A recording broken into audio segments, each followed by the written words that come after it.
दोस्तों, इस कहानी में हम बात करेंगे कि किस तरह जब हम सच्चे मन से भगवान को पुकारते हैं तो वह दौड़े चले आते हैं और हमारी पुकार जरूर सुनते हैं। दोस्तों, भगवान को भी अपने एक सच्चे भक्तों की उतनी ही जरूरत होती है जितनी हमें भगवान की।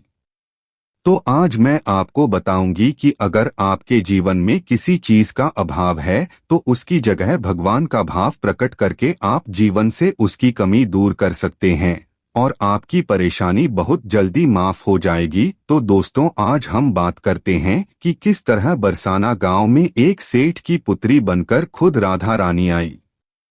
दोस्तों, एक बार की बात है, बरसाना गांव में एक सेठ रहता था जो बहुत धनी था। उसके 3 पुत्र थे परंतु उसकी कोई पुत्री नहीं थी। कुछ समय पश्चात उसकी पत्नी का देहांत हो गया और सभी पुत्रों की शादी हो गई। सभी पुत्र अपने अपने कार्य में व्यस्त रहने लगे, अपने बच्चों में। अपने पत्नी के साथ सेठ के दिल की बात सुनने वाला कोई नहीं था।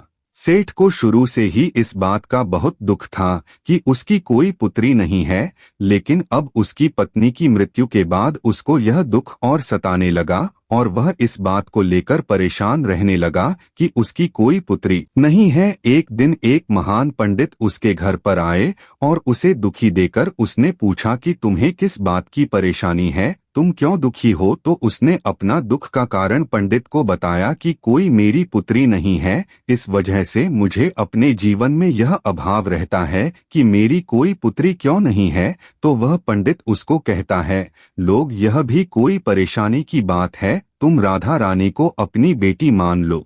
हमारे जीवन में जिस चीज की कमी होती है उसको भगवान ही पूरा कर सकते हैं। परेशान होने से क्या होगा, तुम राधा रानी को अपनी बेटी मानो और उससे अपने दिल की बात किया करो, देखना तुम्हें यह अभाव कभी नहीं सताएगा। सेठ को पंडित की यह बात अच्छी लगती है और वह ऐसा ही करता है। राधा रानी की मूर्ति लेकर आता है और प्रतिदिन भोजन करने से पहले राधा रानी को भोग लगाता है, फिर स्वयं भोजन करता है और सोने से पहले राधा रानी के साथ खूब बातचीत करता है। ऐसे ही करते करते वह दिल से राधा रानी को अपनी बेटी मानने लगा और वह भूल ही गया कि उसकी कोई बेटी नहीं है। उसे इस बात का आभास होने लगा कि उसकी पुत्री सच में है और वह बहुत दिल से उसे अपनी पुत्री मानने लगा। जब तक वह बात न करता, उसे भोजन न खिलाता, उसका मन नहीं लगता और जब वह बात करता तो उसके मन को बहुत संतुष्टि मिलती, जैसे उसे पता नहीं क्या मिल गया हो।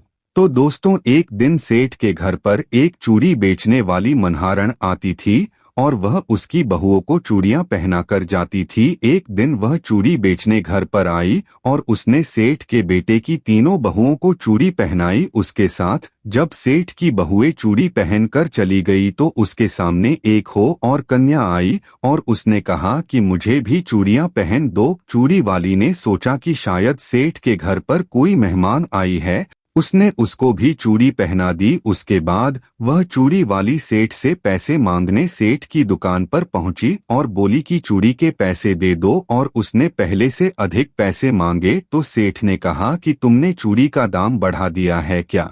तो उसने कहा, नहीं, मैंने चूड़ी का दाम तो नहीं बढ़ाया, परंतु आज मैं 4 को चूड़ी पहना कर आई हूँ। उसने कहा, मेरे घर पर तो 3 ही बहुएं हैं। तो उसने कहा, नहीं, मैंने आज 4 को चूड़ी पहनाई है। सेठ ने कहा कि तुमसे कोई गलती हुई है, मेरे घर पर तो चूड़ी पहनने के लिए मेरी सिर्फ 3 बहू है। तो उसने 3 के पैसे चूड़ी वाली को दे दिए और चूड़ी वाली भी बिना कुछ कहे पैसे लेकर अपने घर चली गई। रात को सेठ घर आया और हमेशा की तरह राधा रानी को भोग लगाकर और खूब सारी बातें कर सो गया। उस दिन रात को सेठ के सपने में राधा रानी आई और कहने लगी, बाबा, तुमने चूड़ी वाले को मेरी चूड़ी के पैसे क्यों नहीं दिए। जब तुम मुझे अपनी बेटी मानते हो तो तुमने मेरी चूड़ी के पैसे क्यों नहीं दिए। और ऐसा कहकर एक लाडली बेटी की तरह रोने लगी। यह सब देखकर सेठ की आंख खुल गई और वह भी रोने लगा। जब सुबह हुई तो वह चूड़ी वाली के घर गया और बहुत सारी स्वर्ण मुद्राएं उसके पैरों में रख दी और उसने बताया कि तुम कल सच बोल रही थी, तुमने कल 4 को ही चूड़ी पहनाई थी। मैंने राधा रानी को अपनी बेटी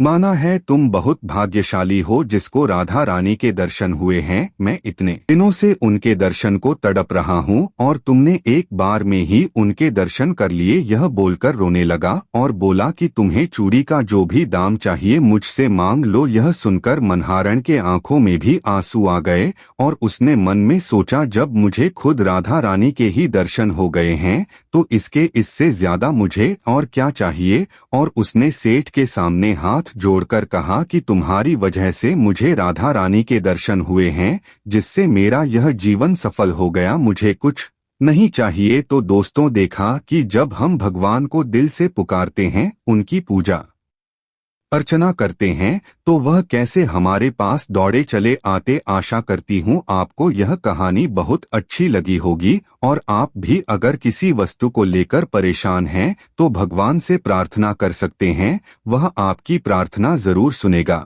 अगर यह कहानी आपको अच्छी लगी हो तो नीचे कमेंट बॉक्स में जरूर बताना। धन्यवाद।